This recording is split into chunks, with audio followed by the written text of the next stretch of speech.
Welcome to Huddleston Boland's short video seminar series on the Fair Labor Standards Act. The series includes 4 short videos on wage and hour compliance, the Voluntary Compensation Settlement Program, requirements for nursing mothers, and preparing for and managing a Department of Labor audit. Our speaker is Ashley French. Ashley is a partner in our Charleston, West Virginia office and practices in the Employment Law Group. This video discusses wage and hour compliance. Let's discuss the basics. What is the Fair Labor Standards Act? The Fair Labor Standards Act governs the federal minimum wage, overtime pay, and the standards for youth working in the workplace. What and who is not covered by the Fair Labor Standards Act? The Act does not control or govern changes in work schedules, job sharing, or part-time employees. What is the federal minimum wage? The federal minimum wage is $7.25 an hour. Many cities and states have laws establishing higher minimum wages. As of April 8, 2014, 38 states considered minimum wage bills during the 2014 session. 34 states are considering increases to the state minimum wage. Connecticut, Delaware, Maryland, Minnesota, West Virginia, and D.C. have enacted increases so far in 2014. As of January 1, 2014, 21 states and D.C. have minimum wages above the federal minimum wage. Non-exempt employees must be paid a rate of 1.5 times greater their regular rate of pay for any hours worked over 40. There's no limit on the number of hours anyone 16 years and older can work in a work week. The FLSA does not require overtime to be paid for hours worked on weekends, regular days of rest, or holidays, unless it's worked over 40 hours a week.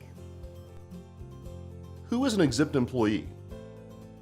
Exempt employees are typically those workers who earn at least $455 per week and hold certain professional degrees and/or a certain level of responsibilities in their position. The 3 exempt categories permitted by the FLSA are executive. An executive employee may be defined as an executive if he or she has an enterprise management role, supervises more than 2 employees, has the authority to hire and fire employees. A professional exemption may be appropriate if the employee's job duties and responsibilities require knowledge of an advanced type in a field of science or learning customarily acquired by a prolonged course of specialized instruction. An administrative exemption is appropriate if an employee's position involves office or non-manual work related to the employer's management or general business operations, if the person exercises discretion and independent judgment in significant matters of the employer's business operations. Are all salaried employees exempt? Just because an employee is receiving a salary does not necessarily mean that that employee is exempt under the FLSA. What are the FLSA guidelines regarding breaks? The FLSA requires any break shorter than 20 minutes to be paid. Any break 30 minutes or greater does not necessarily have to be paid, but the employee must be using the entire 30 minutes for their own purposes and not for the employer's. For example, an employee who's a cashier at a grocery store may be allowed to send texts during slow periods when customers aren't in the store. The employee doesn't have to clock out for that time, and the employer has to pay for that time because the employer is still requiring that employee to be present in the store. Some businesses use independent contractors instead of employees. What factors are important when determining if someone can be classified as an independent contractor? And what are the risks to employers? Although there's no one factor that's more important than others, and nothing is set in stone, some of the factors that may determine whether a person is considered an independent contractor versus an employee by the Department of Labor include the extent to which the worker's services are an integral part of the principal's business. Does he or she supervise any of the company's employees, for instance?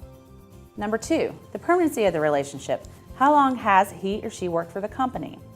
The longer a person works for a company, the more likely that factor is going to be weighed in favor of the person being treated as an employee. The amount of the worker's investment in facilities and equipment.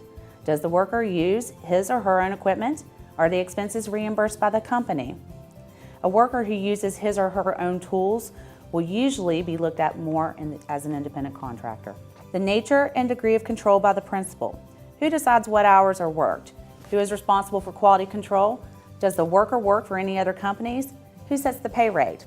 If the worker has control over his or her schedule and their pay and can work for other companies, this factor will likely lean in favor of the person being treated as an independent contractor. The worker's opportunities for profit and loss. Can the worker earn a profit by performing the job more efficiently and exercising managerial skill? If the answer is yes, that worker is more than likely going to be treated as an independent contractor. The level of skill required in performing the job and the amount of initiative, judgment, and foresight in open marketing competition. Does a worker perform routine tasks that require little training? Does he or she advertise their work independently? If he or she does advertise their work independently, then more than likely they're going to be treated as an independent contractor. Let's address some specific issues regarding time off. Can a business deduct from a non-exempt employee's compensation for arriving late or leaving early? Yes, you can deduct from a non-exempt employee's compensation for arriving late or leaving early. However, by the same token, be careful because you must also pay that employee for any hours worked over 40. That would include if the employee comes in early or works through lunch. Can you deduct an exempt employee's compensation for sick days? You may not deduct an exempt employee's compensation for absences during the day. If you do, you will run the risk of reclassifying that exempt employee as a non-exempt employee, where then you will have to pay any hours worked over 40 at 1.5 times their regular rate of pay. Be careful because that employee can be fired for leaving early or absences during the day, but cannot have their pay deducted. Can you deduct an exempt employee's compensation as a disciplinary measure? Yes, you can deduct an exempt employee's pay as a disciplinary measure for major safety violations. An employer may also suspend an employee for a full day work without pay if there's a workplace policy in place that applies to all employees. Are employers required to compensate an employee for leave taken under the Family Medical Leave Act? No, an employer is not required to compensate an exempt employee for time taken under the Family Medical Leave Act. Thank you for joining us for this informative video. Please don't hesitate to contact us at Huddleston Bowen for more information or to discuss your legal needs.